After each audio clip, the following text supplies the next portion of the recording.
कहानी का पूरा आनंद लेने के लिए कहानी के पिछले सभी भागों को ज़रूर देखें। उसका लिंक मैं आप लोगों को डिस्क्रिप्शन बॉक्स में दे दूंगी और साथ में कमेंट बॉक्स में पिन भी कर दूंगी, तो आप वहां से भी जाकर देख सकते हैं। अंगद जब रेडी होकर बाहर आया तब तक स्नेहा ने उसके लिए ब्रेकफास्ट बनवा दिया था। वो किचन में काम तो खुद करना चाहती थी, लेकिन कुकिंग करते वक्त उसे बहुत अजीब फील होता था। बार बार वोमिट आती थी। 3 महीने पहले उसने खुद से कुकिंग करने की कोशिश की थी, लेकिन जब जब भी वो खाना बनाने जाती तो उसकी खुद की तबीयत खराब हो जाती, जिसके बाद या तो अंगद को बाहर से खाना लाना पड़ता या फिर उसे खुद से संगम, स्नेहा और अपने लिए खाना बनाना पड़ता, जो कई बार काफ़ी ज़्यादा मुश्किल हो जाता था। अगर 1-2 बार की बात हो तो अंगद मैनेज भी कर लेता, लेकिन वो अपना काम पूरी लगन के साथ कर रहा था, जिसमें उसका पूरा दिन पूरी रात चली जाती थी। उसके बाद उसे कुकिंग वगैरह के लिए बिल्कुल टाइम नहीं मिलता था और स्नेहा को वो परेशान करना नहीं चाहता था। बाहर का खाना भी सिर्फ उनकी तबीयत ही खराब करता था। इसलिए अंगद ने उन दिनों में ही प्रेरणा को रखवा दिया था, जबकि उस वक्त तो उसका हाथ इतना ज़्यादा तंग था कि उसके पास खुद के खर्चे के लिए बहुत कम पैसे थे। वो भी उसने इधर उधर से अरेंज किए थे। वो हर एक चीज़ अपने दम पर करना चाहता था। वो चाहता तो करोड़ों रुपए एक दिन में इकट्ठे कर सकता था, लेकिन उसे बस इतना ही चाहिए था जिससे वो अपनी ज़िंदगी की एक नई शुरुआत कर सके। और आज उन बातों को 3 महीने बीत गए थे। स्नेहा उसके साथ ही बैठी थी और अंगद उसे अपने हाथों से खाना खिला रहा था। प्रेरणा कुछ कदमों की दूरी पर खड़ी उन दोनों को ही देख रही थी। वो मुस्कुराते हुए बोली, आज मेरे लिए रिश्ता आया था दीदी। स्नेहा ने जैसे ही उसकी बात सुनी वो खुशी से बोली, अच्छा सच में? तो तुमने क्या कहा, शादी के लिए हाँ कर दी या फिर मना कर दिया? प्रेरणा हंसते हुए बोली, मैंने अपनी माँ से पूछा कि शादी के बाद मोहित मुझे बिल्कुल अंगद सर की तरह अपने हाथों से खाना खिलाएगा क्या? तो मेरी माँ हंसने लगी। उन्होंने कहा कि मैं खुद ही पूछ लूँ। अब मैं 2-4 दिनों में जब उनसे मिलूंगी तो पूछूंगी, और अगर उन्होंने हाँ कहा तो मैं शादी के लिए हाँ बोल दूंगी, वरना मेरी तरफ से तो ना है। उसकी बात सुनकर स्नेहा अब और भी ज़्यादा हंसने लगी और अंगद का चेहरा भी शर्म से लाल हो रहा था। प्रेरणा जल्दी से बोली, मैं आप दोनों के लिए जूस लाती हूँ। ये बोलकर वो अंदर जूस लेने के लिए चली गई। कुछ देर बाद स्नेहा और अंगद का ब्रेकफास्ट पूरी तरह से फिनिश हो चुका था और अब अंगद को अपने ऑफिस के लिए निकलना था। उसने रियल एस्टेट का काम शुरू किया था। उसने कई प्रोजेक्ट पर इन्वेस्ट भी किया था और साथ ही साथ कुछ प्रोजेक्ट पर काम भी कर रहा था। प्रॉपर्टीज़ बेचना, खरीदना, लोगों को प्रॉपर्टीज़ बनाकर बेचना, ये सब उसके काम में आता था। लेकिन आज उसके पास स्नेहा के लिए एक सरप्राइज़ था। स्नेहा अंगद की तरफ देख रही थी, क्योंकि ज़्यादातर वो 11 बजे घर से चला जाता था, लेकिन आज 11:10 हो गए थे पर वो अभी भी घर पर था और बार बार दरवाजे की तरफ ही देख रहा था। स्नेहा ने हैरानी से पूछा, आपको किसी का इंतज़ार है क्या अंगद जी? अंगद हल्का सा मुस्कुराकर बोला, इंतज़ार तो बहुत छोटा शब्द है मेरी जान, आज तो किसी का बेसब्री से इंतज़ार कर रहा हूँ। अभी वो बोल ही रहा था कि बाहर की तरफ से डोरबेल बजी। प्रेरणा ने अपना चेहरा हाँ में हिलाया और दरवाज़ा खोलने के लिए बाहर की तरफ बढ़ गई। बाहर 2-3 आदमी खड़े थे जिन्हें शायद अंगद जानता था। स्नेहा भी अब चौंकते हुए ये सब देख रही थी और फिर वो आदमी अंदर की तरफ आए। उनके हाथों में कुछ डॉक्यूमेंट्स थे। अंगद ने उन्हें सोफे पर बैठने के लिए कहा और फिर खुद भी स्नेहा के साथ सोफे पर बैठ गया। प्रेरणा उनके लिए चाय नाश्ते का इंतजाम कर रही थी और अब एक आदमी ने एक फाइल अंगद की तरफ बढ़ाई और मुस्कुराते हुए बोला, मैंने सारे डॉक्यूमेंट्स कंप्लीट कर दिए हैं सर, अब आप इन पर स्नेहा मैडम के साइन ले सकते हैं।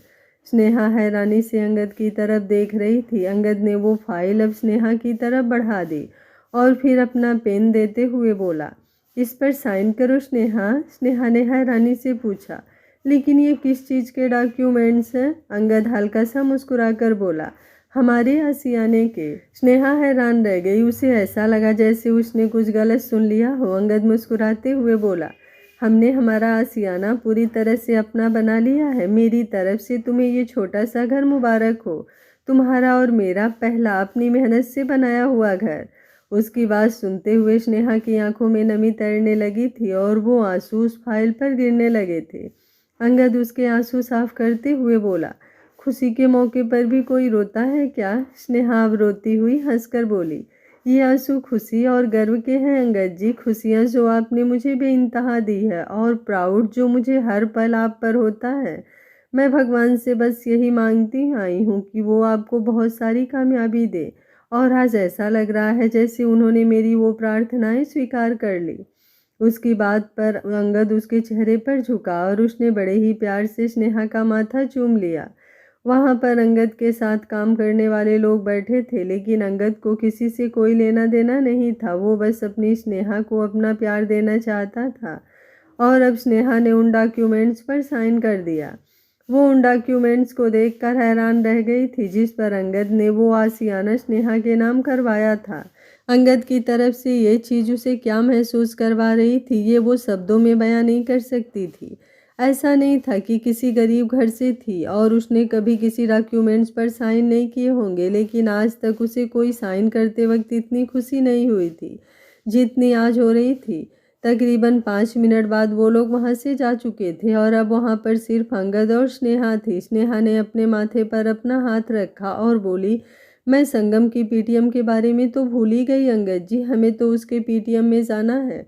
अंगद ने उसके गाल पर अपना हाथ रखा और बोला, डोंट वरी, वहाँ पर मैं अकेला चला जाऊँगा, तुम बस रेस्ट करो। वैसे भी तुम जब से उठी हो तब से काम में लगी हुई हो। प्रेरणा, तुम एक काम करो, थोड़ी देर स्नेहा के सिर में मालिश कर दो ताकि उसे रेस्ट मिले। स्नेहा हल्का सा मुस्कुराई। अंगद अब वहाँ से जाने लगा क्योंकि उसे ऑफिस भी जाना था। और फिर अचानक ही स्नेहा ने उसका हाथ पकड़कर उसे रोक लिया। अंगद हैरानी से उसकी तरफ देखने लगा और स्नेहा तुरंत अब उसके सीने से लग गई। वो मुस्कुराते हुए बोली, thank you so much Angad ji. Angad ने चौंकते हुए पूछा, थैंक यू? वो किस बात के लिए? स्नेहा मुस्कुराते हुए ही बोली, अपनी लाइफ में इतनी तवज्जो देने के लिए। अंगद ने उसकी पीठ पर अपना हाथ रखा और बोला, मैंने तुम्हें अपनी लाइफ में कोई तवज्जो नहीं दी है स्नेहा। उसकी बात सुनकर स्नेहा ने हैरानी से उसकी तरफ देखा। अंगद अब उसके गाल पर अपना हाथ रखकर बोला, मेरी तो लाइफ ही तुम हो जान। स्नेहा का दिल जोरों से धड़क उठा। अंगद ने अब एक बार फिर से उसे अपनी बाहों में समेट लिया था, पर अब उन दोनों के बीच स्नेहा का पेट आता था। उसका वो लगभग से 7 महीने का बेबी बम्प अब काफ़ी बड़ा हो चुका था। स्नेहा ने मुस्कुराते हुए अपने पेट पर अपना हाथ रखा। अंगद जल्दी से नीचे की तरफ झुका और बोला, मैंने अपनी लिटिल प्रिंसेस को तो गुड न्यूज़ दी ही नहीं। ये बोलकर उसने स्नेहा की कमर पर अपना हाथ रखा और मुस्कुराते हुए बोला, पहले मैं इस बात को लेकर परेशान था लिटिल प्रिंसेस कि जब आप इस दुनिया में आओगी तो आपके डैड आपको कैसे फेस करेंगे। वो आपसे कैसे कहेंगे कि हमारे पास तो हमारा घर ही नहीं है। आपके डैड क्या आपको एक रेंटेड हाउस में लेकर आएंगे? पर नहीं, अब आपके डैड ने आपके आने से पहले आपके लिए एक सुंदर सा घर ले लिया है और बहुत जल्दी आपके डैड आपके लिए और भी बहुत कुछ लेंगे। आपकी लाइफ में जो कुछ चाहिए होगा वो आपके डैड आपको ज़रूर लेकर देंगे। उसकी बात सुनते हुए स्नेहा ने अपने सिर पर अपना हाथ रखा हुआ था और वो खिलखिलाकर हंस रही थी। अंगद ने अब उसके बेबी बम पर किस किया और फिर मुस्कुराते हुए ऊपर उठा और बोला, अब मैं जाऊं वरना संगम पक्का आज नाराज़ हो जाएगा, उसकी पीटीएम का वक्त निकल जाएगा। स्नेहा ने अपना सिर हिलाया और अंगद अब वहाँ से चला गया। वहीं दूसरी तरफ मित्तल मेंशन, एक तरफ जहां आसियाना में अंगद और स्नेहा बेशक से पूरी फैमिली के बिना थे, लेकिन फिर भी वो खुश थे। यहाँ पर मित्तल मेंशन में सुमित्रा जी को छोड़कर बाकी सब ज़्यादातर मायूस ही रहते थे। कहाँ आभा ने सोचा था कि वो अपना पूरा प्रेगनेंसी टाइम स्नेहा के साथ बिताएगी, लेकिन अब 3 महीने हो गए थे स्नेहा मित्तल मेंशन में नहीं थी। ऐसा नहीं था कि वो स्नेहा से मिलने नहीं जाती थी, वो हर 5-10 दिनों के बाद ही स्नेहा से मिलने जाती थी, लेकिन एक दूसरे के साथ रहना और यूं कभी कभी मिलना, इन दोनों चीज़ों में बहुत फ़र्क था। और सबसे ज़्यादा बुरा हाल तो शारदा जी का था, जो ना वक्त पर खाना खाती थी और ना ही अपनी दवाइयाँ लेती थी। पहले उन्होंने पूरा घर संभाला हुआ था, लेकिन अब वो खुद को ही नहीं संभाल पाती थी, जिसका फ़ायदा सुमित्रा जी बखूबी उठा रही थी। पूरा परिवार अभी भी उनसे कटा कटा रहता था, उनसे कोई बात नहीं करता था, लेकिन वो खुद ही हर मामले में इंटरफेयर करती थी और ऐसे प्रिटेंड करती थी जैसे पूरा घर वही संभालती है। अभी फ़िलहाल वो अपने हाथ में ब्रेकफास्ट की ट्रे लिए शारदा जी के रूम में आईं। शारदा जी आज अपने रूम से बाहर नहीं निकली, इसलिए सुमित्रा जी उनके लिए खाना लेकर उनके रूम में आई थी। और ये बात आज की नहीं थी, जब से अंगद घर छोड़कर गया था तब से शारदा जी का यही हाल था।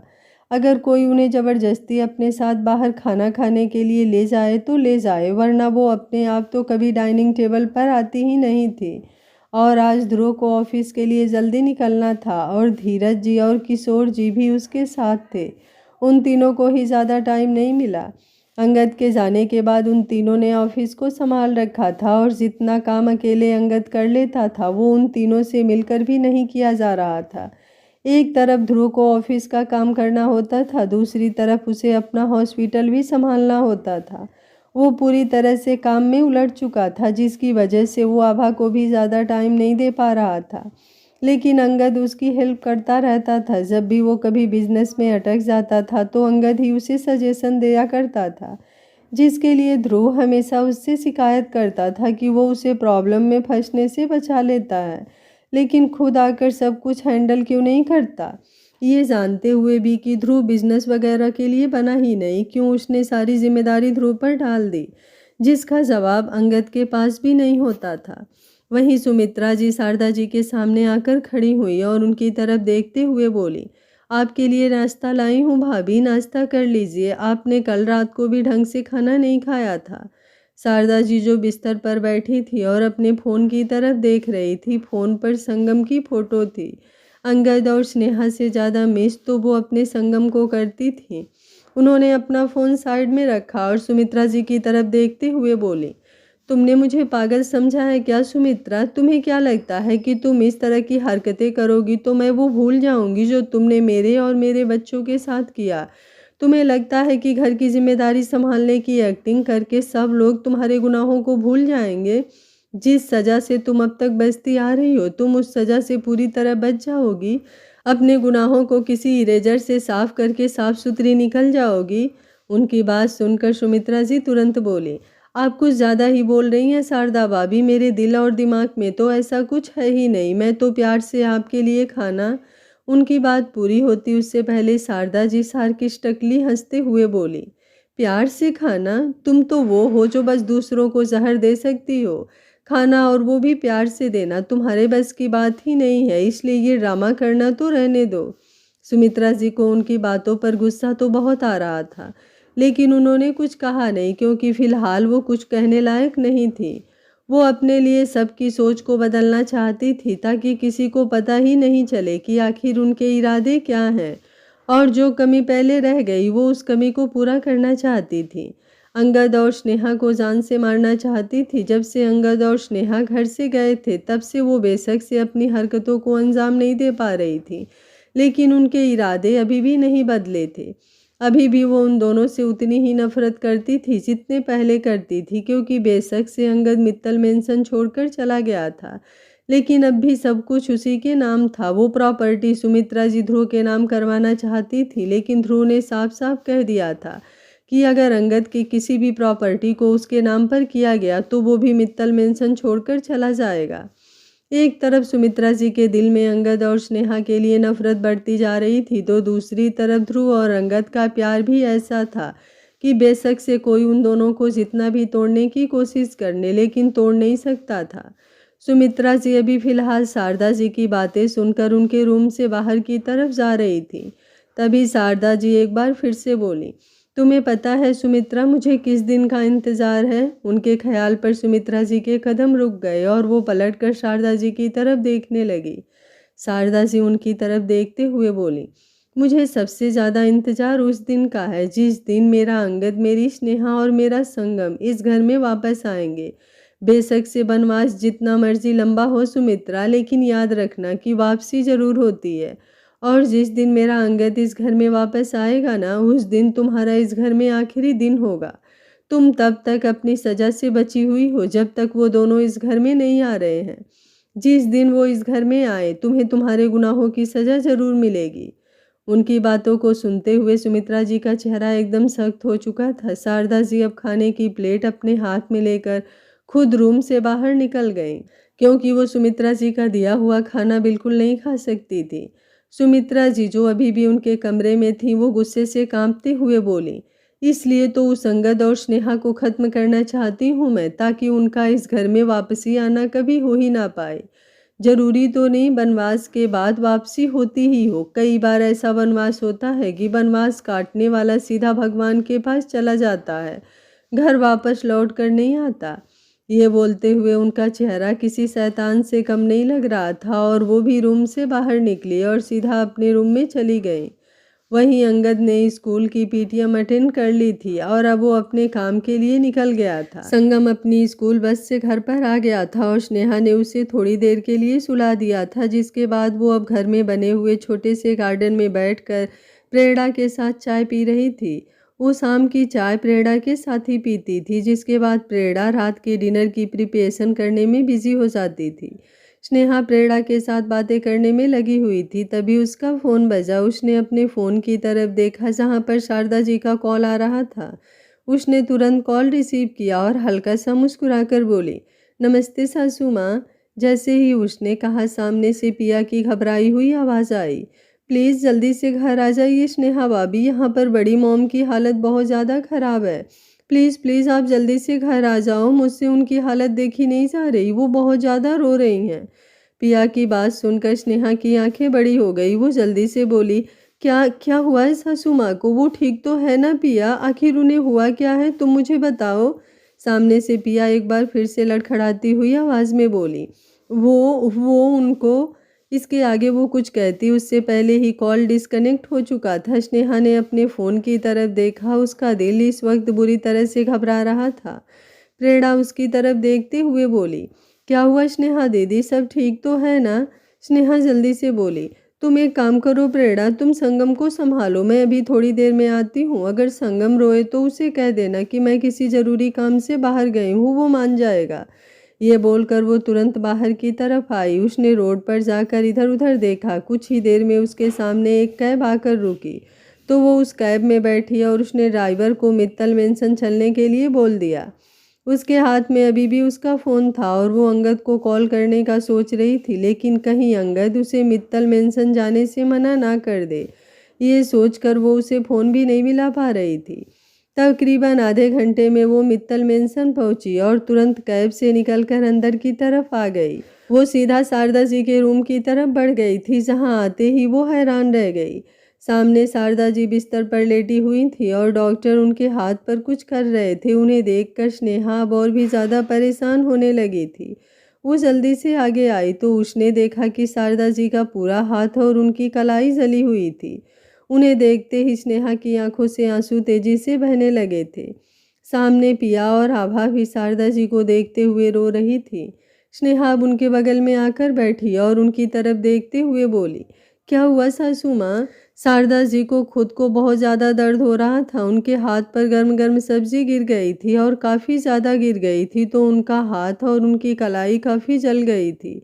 वो किसी तरह खुद को संभालते हुए बोली, बस थोड़ा सा जला है स्नेहा, तुम परेशान मत हो, जल्दी ही ठीक हो जाएगा। स्नेहा रोते हुए बोली, ये थोड़ा सा है क्या सासू माँ? कितना सारा जला है आपका हाथ और आप कहती हैं कि जल्दी ठीक हो जाएगा। शारदा जी को खुद समझ नहीं आ रहा था कि वो स्नेहा को क्या ही जवाब दे। डॉक्टर अब शारदा जी की तरफ देखते हुए बोले, आपको अपना ख्याल रखना होगा शारदा जी, जला तो है, इतनी जल्दी ये ठीक तो नहीं होगा, आप लगातार दवाई लगाते रहिएगा, धीरे धीरे फर्क पड़ेगा। अब मैं चलता हूँ, कोई ज़रूरत हो तो मुझे कॉल करिएगा। डॉक्टर की बात पर शारदा जी ने अपना चेहरा हाँ में हिलाया। अपनी बात कहकर डॉक्टर वहां से चले गए। उनके जाते ही स्नेहा आभा और पिया के पास आई तो आभा ने तुरंत उसे अपने सीने से लगा लिया। उसने तो पिया को मना किया था कि वो स्नेहा को कॉल ना करे, क्योंकि प्रेगनेंसी में ऐसी न्यूज़ मिलना कई बार परेशान कर देती है और परेशानी में इधर उधर ऊंच नीच हो जाती है। लेकिन पिया ने बाहर जाकर स्नेहा को कॉल कर दिया था और अब वो तीनों शारदा जी की तरफ देख रही थी और उन्हें देखते हुए उनके पास आकर बैठ गई थी।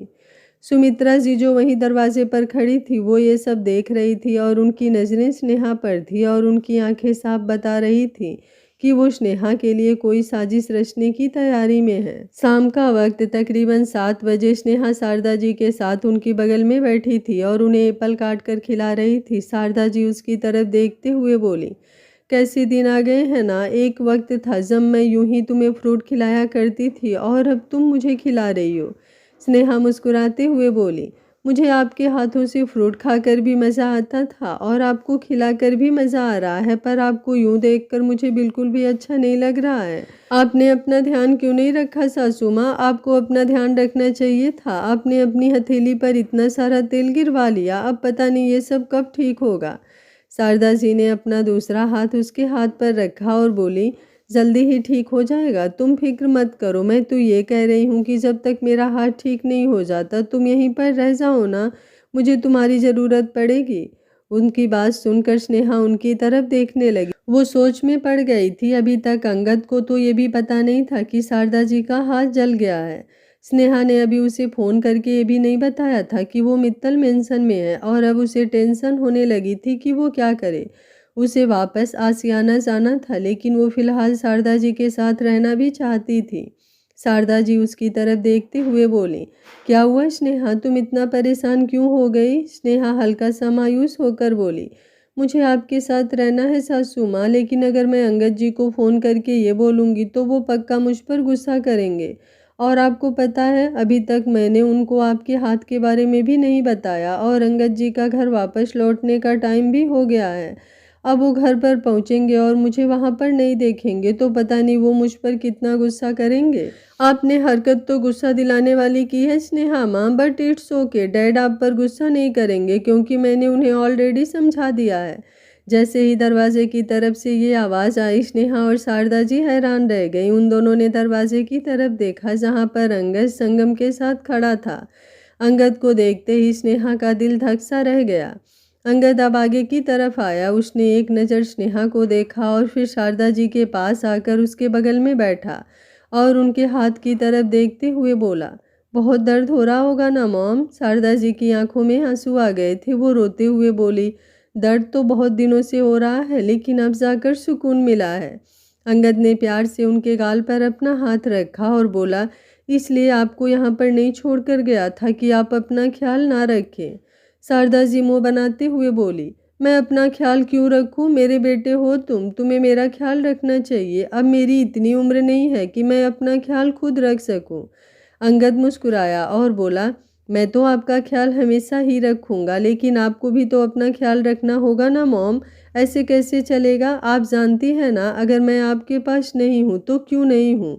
और ऐसा नहीं है कि मेरा आपके पास आने का मन नहीं करता, बस एक बार वो सब हासिल कर लूँ जो करना चाहता हूँ, ताकि गुमान से कह सकूँ कि मैं आपका बेटा हूँ और आप मेरी माँ। मेरी वो माँ जिसने मुझे हारना नहीं सिखाया, मेरी वो माँ जिसने मुझे हर वक्त आगे बढ़ना सिखाया है, मेरी वो माँ जिसने मुझे मेरे पैरों पर खड़ा होना सिखाया है, ना कि दूसरों का मोहताज होना। उनकी बातें सुनते हुए शारदा जी अपना चेहरा हाँ में हिला रही थी और उन दोनों को यूं देखकर स्नेहा की आंखों में नमी तैरने लगी थी। वो अपनी जगह से उठी और बोली, मैं आपके लिए पानी लेकर आती हूँ। ये बोलकर वो किचन की तरफ बढ़ गई। वहीं दूसरी तरफ सुमित्रा जी जो शारदा जी के रूम के बाहर ही खड़ी थी, वो तुरंत वहां से साइड हट गई। स्नेहा किचन में आई। उसने एक सर्वेंट को 2 गिलास में पानी डालने के लिए कहा तो उस सर्वेंट ने जल्दी से 2 गिलास में पानी डाल दिया और ट्रे में गिलास सजाकर स्नेहा की तरफ बढ़ा दिया। तभी एक सर्वेंट स्नेहा की तरफ देखते हुए बोली, मैंने आपके लिए चाय भी बना दी है छोटी मालकिन, चाय भी ट्रे में ही रख दूं? उसकी बात सुनकर स्नेहा जल्दी से बोली, नहीं, तुम चाय ट्रे में मत रखो, तुम एक काम करो, तुम ये चाय यहीं पर रखो, मैं बस पानी देकर वापस आती हूँ, तब मैं चाय यहीं खड़ी होकर पी लूँगी। ये बोलकर वो पानी लेकर बाहर की तरफ आ गई। अभी अंगद और शारदा जी को संभालना ज़रूरी था, चाय तो वो कभी भी पी सकती थी। किचन के बाहर खड़ी सुमित्रा जी ने ये सारी बातें सुनी थी और अब स्नेहा के वहाँ से जाने के बाद उनके चेहरे पर तिरछी मुस्कुराहट तैर गई। वो सर्वेंट भी अब अपना बाकी का काम निपटाने लगी। सुमित्रा जी तुरंत अंदर की तरफ आई। उन्होंने अपनी साड़ू के पल्लू में से 2-3 गोलियां निकाली और सीधा उस चाय में डाल दी। तभी सर्वेंट ने उनकी तरफ देखा और बोली, आपको कुछ चाहिए क्या मालकिन? सुमित्रा जी ने अपना चेहरा ना में हिलाया और बोली, नहीं, वो बस पानी चाहिए था, लेकिन अब पानी की प्यास भी नहीं है, मैं चलती हूँ। ये बोलकर वो तुरंत वहाँ से चली गई और जैसे ही वो वहाँ से गई, आभा अंदर की तरफ आई। उसने अपने सिर पर अपना हाथ रखा हुआ था। वो सर्वेंट की तरफ देखते हुए बोली, तुम मुझे जल्दी से एक कप चाय बनाकर पिला दो, मेरा सिर बहुत ज़्यादा दर्द हो रहा है। वो सर्वेंट गैस पर चाय रखने लगी, लेकिन फिर उसकी नज़र स्नेहा वाली चाय पर गई तो वो जल्दी से बोली, वो मैंने अभी स्नेहा मैडम के लिए चाय बनाई थी, अगर आप कहो तो मैं उनकी वाली चाय आपको दे दूँ क्या? वैसे भी अभी वो बड़ी मालकिन के पास गई हैं, वो छोटे साहब आए हैं ना, तो मुझे नहीं लगता वो अभी ये चाय पी पाएंगी। अंगद के आने की बात सुनकर आभा का चेहरा खिल गया था। वो जल्दी से बोली, ठीक है, तुम उसके लिए चाय बाद में बनवा देना, मैं भी ये चाय जल्दी से पी लेती हूँ, शायद थोड़ा फर्क पड़ जाएगा, मुझे भी अंगद से मिलना है। ये बोलकर उसने वो चाय का कप लिया और फिर वहीं पर खड़ी होकर वो चाय पीने लगी। वो सर्वेंट उसकी तरफ देखते हुए बोली, आप आराम से बाहर बैठकर ये चाय पी लीजिए दीदी, यहाँ पर किचन की स्मेल से आपकी हालत और ख़राब हो सकती है। आभा ने अपना चेहरा हाँ में हिलाया और बाहर की तरफ आ गई। अब वो आराम से बैठकर वो चाय पी रही थी। उसका सर बहुत ज़्यादा दर्द हो रहा था। चाय में जो दवाइयाँ मिली हुई थी उनकी वजह से चाय का टेस्ट बिल्कुल भी अजीब नहीं हुआ था, तो उसे दूर दूर तक ये अंदाज़ा नहीं था कि उसके साथ आगे अब क्या होने वाला है। वहीं सुमित्रा जी आराम से अपने कमरे में बैठी थी और उनके चेहरे पर तिरछी मुस्कुराहट थी। अब बस उन्हें इंतज़ार था एक धमाके का, लेकिन वो ये नहीं जानती थी कि दूसरों के घरों में आग लगाने के चक्कर में वो अपनी ही खुशियों को तबाह कर बैठी। जो गोलियां उन्होंने स्नेहा की चाय में मिलाई, ये सोच कर कि स्नेहा का मिसकैरेज हो जाए, वो चाय अब आभा पी रही थी और जो प्रॉब्लम स्नेहा को होने वाली थी अब वो प्रॉब्लम आभा को होने वाली थी। आभा ने अपनी चाय खत्म की और कप किचन में रखने के लिए आई। तभी स्नेहा भी वहां पर आ गई। उसने सर्वेंट की तरफ देखा और बोली, मेरी चाय। वो सर्वेंट कुछ कहती उससे पहले ही आभा हंसते हुए बोली, वो तो मैंने पी ली, अब तुम्हारे लिए और चाय बन रही है, तुम वो पीना। स्नेहा जल्दी से बोली, नहीं अब आप रहने दीजिए, अंगद जी को पता चलेगा तो वो मुझे सुनाएंगे, ये बोलकर कि आजकल मैं बहुत ज़्यादा चाय पीने लगी हूँ। आप एक काम कीजिए, मेरे लिए जूस बना दीजिए। आभा अब और भी ज़्यादा हंसने लगी थी। वो हंसते हुए बोली, फिर तो तुम्हारी चाय पीकर मैंने बहुत अच्छा काम किया, अब कम से कम जूस तो तुम पी रही हो, वरना मैंने थोड़ी देर पहले देखा था कैसे तुमने जूस पीते हुए मुंह बनाया था और तुमने वो जूस भी आधे में छोड़ दिया था। स्नेहा मुंह बनाते हुए बोली, हाँ हाँ, अब आप भी मेरा मजाक उड़ा लीजिए, एक तो सारा दिन अंगद जी मुझे सुनाते रहते हैं और ऊपर से अब आप भी मेरे मज़े ले रही हैं। आभा एक बार फिर से हंसते हुए बोली, तुम हो ही इतनी मज़ेदार कि तुम्हारे मज़े लेने तो बनते हैं। खैर मैं चलती हूँ अंगद से मिलने, कई दिन हो गए मैं उससे मिली नहीं। ये बोलकर वो किचन से बाहर की तरफ आ गई थी। स्नेहा ने भी अपना जूस का गिलास लिया और फिर आभा के पीछे पीछे शारदा जी के रूम में आ गई। वो जानबूझकर अंगद को जूस का गिलास दिखाना चाहती थी ताकि उसकी डांट स्नेहा को कम पड़े। अंगद उसके हाथों में जूस का गिलास देखकर खुश जो हो जाएगा, लेकिन अंगद जो अभी भी शारदा जी से बातें कर रहा था, उसकी नज़र जब स्नेहा पर गई तो वो तुरंत बोला, तुम्हारी इन हरकतों से कुछ नहीं होने वाला, बेशक से जूस की जगह दूध का गिलास उठा लो, लेकिन सुनोगी तुम आज मुझसे बहुत ज़्यादा। उसकी बात सुनकर स्नेहा के होश उड़ गए थे। वहाँ पर शारदा जी के साथ आभा भी खड़ी हुई और सबके सामने अंगद उसे डांट रहा था। उसने अपना लोअर लिप बाहर की तरफ निकालते हुए पाउट बनाया तो शारदा जी और आभा उस पर हंसने लगी। स्नेहा मुंह बनाते हुए ही बोली, आप लोग अंगद जी से मुझे बचाने की बजाय मुझ पर हंस रही हैं। शारदा जी ने अपना हाथ आगे बढ़ाते हुए उसे अपने पास बुलाया और बोली, कितनी प्यारी बच्ची हो तुम, भला तुम कैसे इसे डांट सकते हो अंगद। अंगद भी झट से बोला, क्योंकि ये प्यारी दिखने वाली बच्ची उतनी ही गलतियां भी करती है। आपको पता है जब मुझे प्रेरणा का कॉल आया तो मैं कितना परेशान हो गया था। अगर इसे यहाँ पर आना था तो ये मुझे भी तो फ़ोन कर सकती थी, लेकिन नहीं, इसे तो बस खुद अकेले यहाँ पर आना था। अगर इसे यहाँ पर कुछ हो जाता तो। ये बोलते बोलते उसकी आवाज़ हल्की सी लड़खड़ा गई थी, जो साफ बता रही थी कि वो स्नेहा से कितना प्यार करता है और सच में स्नेहा की इन हरकतों की वजह से उसे कितनी प्रॉब्लम होती है। अंगद की बात सुनकर स्नेहा अब उसके करीब आई और उसकी बगल में बैठते हुए बोली, आई प्रॉमिस अब मैं आपको बिल्कुल परेशान नहीं करूंगी, लेकिन आप भी तो समझने की कोशिश कीजिए ना अंगद जी कि मैं सच में घबरा गई थी। सासू माँ का सुनकर मुझसे रहा ही नहीं गया। अगर आप मेरी जगह होते तो क्या आप खुद को यहाँ आने से रोक पाते। उसकी बात पर अंगद उसकी फीलिंग्स भी समझ रहा था। वो अब शारदा जी की तरफ देखते हुए बोला, अब हम चलते हैं मॉम, फिर कभी मिलने आएंगे। शारदा जी जल्दी से बोली, लेकिन कम से कम डिनर तो कर जाओ अंगद, कितने दिनों बाद तो तुम यहाँ पर आए हो। मैं तो कब से सोच रही थी कि आज मैं भरपेट खाना खाऊंगी।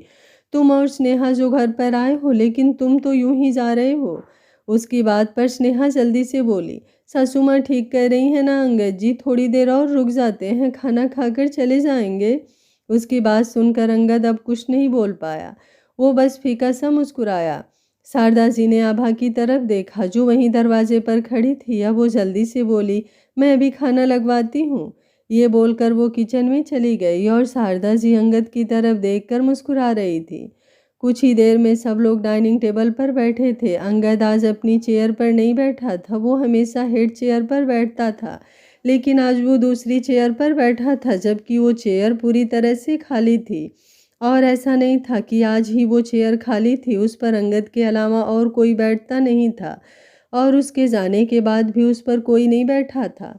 अंगद की नज़रें बार बार सुमित्रा जी पर जा रही थीं, जिनका चेहरा एकदम खिला हुआ था। उन्हें इस तरह से खुश देखकर अंगद को समझ नहीं आ रहा था कि आखिर वो खुश किस बात पर हो रही हैं, क्योंकि अंगद को वहाँ पर देखकर तो उन्हें मुंह बनाना चाहिए, लेकिन वो तो ऐसे खुश हो रही थी जैसे ना जाने उन्हें क्या मिल गया हो। पर फिलहाल अंगद ने कुछ नहीं कहा। वो डाइनिंग टेबल पर बैठा तो जरूर, और उसने प्लेट में थोड़ा बहुत खाना भी लिया, लेकिन वो उस खाने को खा नहीं पा रहा था। स्नेहा उसके साथ ही थी और वो उसकी प्लेट में ही खा रही थी। पिया संगम को खिला भी रही थी और उसके साथ खा भी रही थी। स्नेहा जानती थी कि अंगद क्यों नहीं खा रहा, और अब वो उसके साथ कोई ज़बरदस्ती भी नहीं करना चाहती थी। ऐसे में अंगद का सम्मान भी रह गया था और शारदा जी का दिल भी हर्ट होने से बच गया था। वो भी उसके सामने बैठी मुस्कुराते हुए अपना खाना खा रही थी, जैसे ना जाने कितने दिनों बाद उन्होंने ढंग से खाना खाया हो। अचानक ही आभा ने अपने पेट पर अपना हाथ रखा और दर्द भरी आह भरी तो सुमित्रा जी की नजरें तुरंत उसकी तरफ घूम गईं।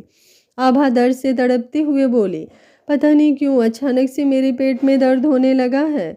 स्नेहा भी जल्दी से बोली, क्यों भाभी, अभी थोड़ी देर पहले तक तो आप बिल्कुल ठीक थी, आपने कुछ खाया क्या? मतलब खाना खाने से पहले भी कुछ खाया था क्या? आभा ने अपना चेहरा नामे हिला दिया। ध्रुव उसके कंधे पर अपना हाथ रखकर बोला, कभी कभी ऐसे हो जाता है, तुम फिक्र मत करो, थोड़ी देर में तुम्हारा दर्द चला जाएगा, तुम बस हल्का फुल्का खा लो। उसकी बात पर आभा ने अपना चेहरा हाँ में हिलाया और चुपचाप अपना खाना खाने लगी। उसे दर्द तो हो रहा था, लेकिन वो दर्द इतना ज़्यादा तेज नहीं था, तो वो उसे बर्दाश्त कर पा रही थी। सुमित्रा जी हैरानी से स्नेहा की तरफ देख रही थीं, क्योंकि अब तक तो उनके हिसाब से स्नेहा को दर्द होना शुरू हो जाना चाहिए था, लेकिन उसके चेहरे पर तो दर्द नाम की कोई चीज़ भी नहीं थी। कुछ ही देर में अब अंगद स्नेहा संगम को लेकर घर से बाहर निकलने लगा। शारदा जी की आंखों में नमी थी, लेकिन अंगद ने उनके साथ इतना वक्त बिताया था, वही उनके लिए काफ़ी था। सुमित्रा जी उन्हें रोकते हुए बोली, वैसे तुम लोग चाहे तो आज की रात यहाँ पर रुक सकते हो। अंगद उनकी बात पर व्यंग से मुस्कुराते हुए बोला, अगर मैं चाहूँ तो पूरी ज़िंदगी भी यहाँ पर रुक सकता हूँ, मुझे किसी के कहने की ज़रूरत नहीं है, लेकिन अब मेरा यहाँ पर रहने का मन नहीं करता और लोगों का वहम है कि मुझे उनकी इजाज़त की ज़रूरत है। उसकी बात पर सुमित्रा जी का गुस्से से मुंह बन गया था।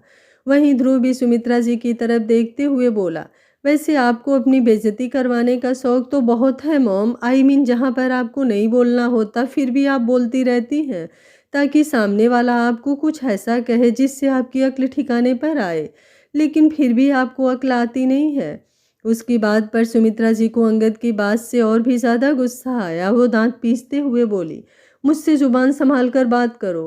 ध्रुव हल्का सा मुस्कुरा कर बोला, काश दूसरों से बात करते वक्त आप अपनी भी जुबान संभाल ले, तो दूसरों को आपसे बात करने का वक्त अपनी जुबान को कंट्रोल में ना रखना पड़े। ये तो बड़ी माँ के संस्कार है मेरे अंदर, जो मैं आपसे बदतमीजी नहीं करता, वरना बेशक से फिर आप मेरी माँ, अपनी ही मॉम क्यों ना हो। मैं इस तरह के लोगों को अपने आसपास भी बर्दाश्त नहीं कर पाता। ये बोलकर वो हल्का सा पीछे हट गया और आभा की तरफ देखते हुए बोला, अंगद और स्नेहा तो जा रहे हैं यहाँ से, अब हम भी अपने रूम में चलें। आभा ने अपना चेहरा हाँ में हिलाया और अंगद और स्नेहा के वहाँ से जाने से पहले ही वो दोनों अपने रूम की तरफ बढ़ गए थे। शारदा जी अब सुमित्रा जी की तरफ देखते हुए बोली, मेरा बेटा मुझसे दूर होकर भी मेरे पास है, लेकिन तुम्हारा बेटा तो तुम्हारे साथ रहते हुए भी तुमसे दूर हो गया है। अब मुझे समझ में आया कि अपना और पराया कुछ नहीं होता है। कई बार अपने परायों से ज़्यादा पराये होते हैं और पराये अपनों से ज़्यादा अपने। बोलकर वो भी धीरज जी के साथ अपने रूम की तरफ चली गई। किशोर जी ने भी सुमित्रा जी की तरफ देखते हुए कहा, जब तुम्हारा मन करे रूम में आ जाना, वैसे इंतज़ार नहीं करूँगा मैं तुम्हारा। ये बोलकर वो भी वहाँ से चले गए। अब पिया भी मुँह बनाते हुए वहाँ से जा चुकी थी। वहाँ सिर्फ सुमित्रा जी, अंगद और स्नेहा खड़े थे और साथ में संगम, जो नींद में उबासी ले रहा था। सुमित्रा जी गुस्से से अंगद को घूर रही थी और अंगद अब हल्का सा मुस्कुराकर बोला, चलता हूँ चाची जी, सोचा तो नहीं था कि यहाँ पर आकर इतना अच्छा लगेगा, लेकिन काफ़ी अच्छा लगा मुझे आज यहाँ पर आकर। ये बोलकर वो वहाँ से स्नेहा और संगम के साथ बाहर की तरफ चला गया और सुमित्रा जी अपनी जगह पर खड़ी रह गईं। वो गुस्से से जबड़े कसते हुए बोली, बहुत भाषण आता है ना तुम लोगों को, बस थोड़ी देर रुक जाओ। अगर तुम्हारी इस जुबान को हमेशा के लिए बंद ना कर दिया तो मैं भी सुमित्रा मित्तल नहीं। इस बार ऐसी चाल चली है मैंने कि तुम लोगों की बातें धरी की धरी रह जाएगी और मेरी हर एक इरादा पूरा होगा, मेरा बदला ज़रूर पूरा होगा।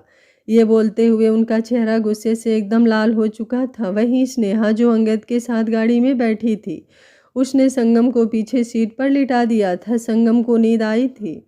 स्नेहा अंगद की तरफ देखते हुए बोली, मुझे तो आभा भाभी की चिंता होती है अंगद जी, इतने नेगेटिव माहौल में वो पता नहीं कैसे रह रही होंगी।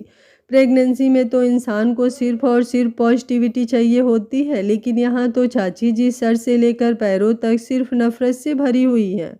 अंगद एक गहरी सांस लेकर बोला, और तुम जानती हो, कहीं ना कहीं मेरा उस मित्तल मेंशन से निकलने का इरादा यही था कि तुम्हारी प्रेगनेंसी एकदम स्मूथ जाए, क्योंकि मैं तुम्हें बिल्कुल भी टेंशन नहीं दे सकता। और मुझे ये भी पता है कि ध्रुव भैया भी ये डिसीजन लेना चाहते हैं, लेकिन मेरे जाने के बाद वो ये हिम्मत कर नहीं पा रहे, वरना पूरी फैमिली टूट जाएगी। स्नेहा हैरानी से उसकी तरफ देख रही थी। अंगद ने उसका हाथ कसकर पकड़ा और बोला, मैं एक बार अपना सब कुछ खो चुका हूँ स्नेहा, अब दोबारा मेरे अंदर हिम्मत नहीं। ये बोलते हुए उसकी आंखें गहरी लाल हो गई थी, जो साफ बता रही थी कि तनुश्री को खो देने की तकलीफ उसके दिल में आज भी किस हद तक दबी हुई है। स्नेहा ने अब उसका हाथ और भी ज़्यादा कसकर पकड़ते हुए अपने होठों से बेहद प्यार से चूम लिया। अंगद ने अब हल्का सा अपने कंधे को आगे किया तो स्नेहा ने उसके कंधे पर अपना सिर रख लिया। कुछ ही देर में उसकी आंखें भारी होने लगी थी और वो गहरी नींद में चली गई थी। वहीं दूसरी तरफ आभा दर्द से तड़प रही थी। वो बिस्तर पर लेटी हुई थी। उसने अपने पेट पर अपना हाथ रखा हुआ था और ध्रुव उसे शांत करने की कोशिश कर रहा था। उसे खुद समझ नहीं आ रहा था कि आभा का पेट इतना ज़्यादा दर्द क्यों हो रहा है। और अब वो उसकी तरफ देखते हुए बोला, मुझे लगता है हमें हॉस्पिटल चलना चाहिए आभा। आभा ने अपना चेहरा हाँ में हिलाया और ध्रुव अब उसे संभाल कर बिस्तर से उठने लगा। और फिर तभी उसकी नज़र बेड शीट पर गई, जो एकदम लाल हो चुकी थी। उसका दिल धक सा रह गया। एक पल के लिए जैसे वो धड़कना ही भूल गया था। वहीं आभा को भी अपने पेट में दर्द अब इतना ज़्यादा महसूस हो रहा था कि वो अपने पैरों पर खड़ी भी नहीं रह सकती थी। इसलिए वो दोबारा बिस्तर की तरफ घूमी और बोली, मैं अपने पैरों पर नहीं खड़ी हो पाऊंगी ध्रुव। ये बोलते हुए उसकी नज़र बेड पर गई तो वो भी एकदम सुन्न हो गई। उसके पैरों तले ज़मीन खिसक गई थी और उसका चेहरा एकदम पीला पड़ गया था। अब उसे समझ में आ गया था कि उसके साथ क्या हो रहा है। वो इस कदर टूट गई थी कि उसकी आंखों से आंसू भी नहीं बह रहे थे। वहीं ध्रुव ने अब जल्दी से उसकी तरफ घूमते हुए उसका चेहरा अपने हाथों में थामा और बोला, कुछ नहीं हुआ है आभा, टेंशन मत लो, हो सकता है कोई छोटी मोटी प्रॉब्लम। उसकी बात पूरी होती उससे पहले ही आभा की आंखें बंद होने लगी थी और फिर एकदम से ही वो बेहोश होकर उसकी बाहों में झूल गई। ध्रुव जोरों से चिल्लाया, आभा। उसका चिल्लाना इतना ज़्यादा तेज था कि मित्तल मेंशन में मौजूद हर एक शख्स को इसका चिल्लाना ज़रूर सुनाई दिया होगा। शारदा जी तुरंत अपने कमरे से बाहर निकलकर ध्रुव और आभा के कमरे की तरफ आई और जैसे ही उन्होंने दरवाज़ा खोलकर अंदर की तरफ देखा, उनके भी होश उड़ गए। वो भी आभा का नाम चिल्लाते हुए जल्दी से उसके पास आई। उनकी आंखों से आंसू तेजी से बह रहे थे। वो रोते हुए बोली, ये क्या हो गया ध्रुव, ये सब क्या है? ध्रुव अपना चेहरा नामे हिलाते हुए बोला, मुझे नहीं पता बड़ी माँ ये क्या है, पर आज हमने एक बार फिर से सब कुछ पाकर भी खो दिया बड़ी माँ। उसकी बात सुनकर शारदा जी का दिल भी दहल गया था। वहीं दरवाजे पर खड़ी सुमित्रा जी के पैरों तले जमीन खिसक गई थी। वो नज़ारा जो अंगद और स्नेहा के साथ देखने की उनकी ख्वाहिश थी, वो अब उन्हें अपने ही बेटे और बहू के साथ नजर आ रहा था। उनका सर घूमने लगा था, उनकी धड़कनें भी जैसे रुकने को हो गई थी। वो अंगद और स्नेहा के साथ तो ये सब कुछ करना चाहती थी और उनको ये सब कुछ करते हुए जरा सा भी बुरा नहीं लग रहा था, लेकिन ध्रुव और आभा के साथ ये सब होते हुए देख उनके हाथ पैर फूलने लगे थे। वो जोरों से चिल्लाते हुए रोते हुए ध्रुव और आभा के पास आई और बोली, ये सब उस अंगद और स्नेहा की वजह से हुआ है। उन दोनों की वजह से आज मैंने अपने होने वाले पोते को खो दिया। उनकी वजह से मेरा होने वाला पोता अपनी माँ की कोख में ही मर गया। उनकी बात सुनते हुए शारदा जी सन्न रह गई थी। ध्रुव और आभा की नजरें भी सुमित्रा जी पर टिक गई थी। भले ही सुमित्रा जी के कर्मों का फल आभा को मिला है, लेकिन आप लोगों में से कितने लोग इस बात से सहमत हैं कि सुमित्रा जी के कर्मों का फल आभा को नहीं मिलना चाहिए था। आभा के साथ जो कुछ भी हुआ वो सुमित्रा जी ने किया है, क्या इसका पता अंगद और पूरे परिवार को चल पाएगा? ये जानने के लिए देखते रहिए कहानी का अगला भाग। कल आप लोगों को इस बात का जवाब मिलेगा और कल का पार्ट और भी ज़्यादा धमाकेदार होने वाला है। उम्मीद है कहानी आप लोगों को पसंद आ रही होगी। वीडियो पसंद आ रहा है तो लाइक शेयर एंड चैनल को सब्सक्राइब कर लीजिएगा। Thank you for watching. मिलते हैं कहानी के अगले भाग में। तब तक स्वस्थ रहिए, मस्त रहिए, अपना ख्याल रखते रहिए।